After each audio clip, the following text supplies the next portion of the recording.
All right, we're going to talk right now about Teddy Bridgewater. He had his pro day today at Louisville, along with the other Cardinals who are draft eligible. Jody Demling was there for Cardinal Authority. Jody, your thoughts on how Teddy performed? I mean, it's a pro day, and I'm not the technical guy like some of the scouts who were there watching. From everything we heard, though, it was average at best. You could tell Teddy was a little disappointed. He missed some throws, especially some deep throws that I think people wanted him, to see him make. And, I think you have to take it with a grain of salt. Yes, he didn't perform at a high level, but it wasn't awful. It was just more than anything. He just kind of looked uncomfortable at times.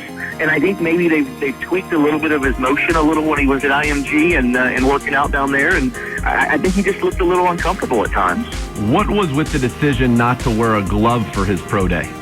He said that he had been working out without the glove down in Florida, and that he just decided that that's what he was going to do. Now, and I asked him afterwards in his press conference, I said, do you plan to wear that glove, going forward? And he kind of smiled and he said, well, we're going to have to wait and see. And I would imagine that glove comes back on for whatever he does for any team from here on out. There's been, he supposedly is meeting with the Texans sometime in the next week.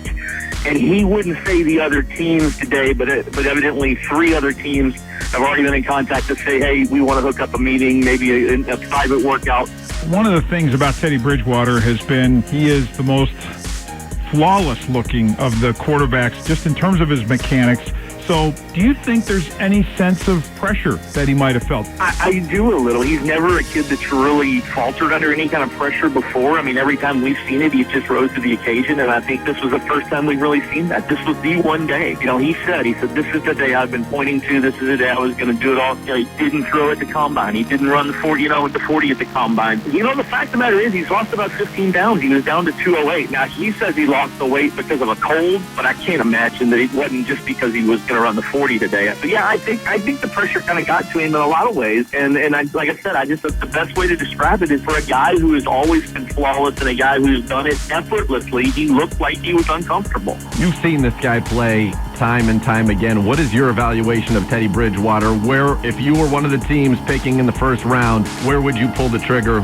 I don't know that he fits great with the Texans and with the new staff and all that. But if he goes past the Jaguars, I'll be surprised. He's just so calm. He's so smooth. He does it so effortlessly. And like I said, today, I don't want to get too caught up in today, him looking kind of awkward. I mean, maybe he was nervous. Maybe they're tweaking some things. He just, when he's in there, when he's got the shoulder pads and the helmet on, it looks so easy to him, and it comes so easy. And he did it in the biggest games against the best teams that they played. And I just think somebody near the top of this draft is going to have to pull the trigger on him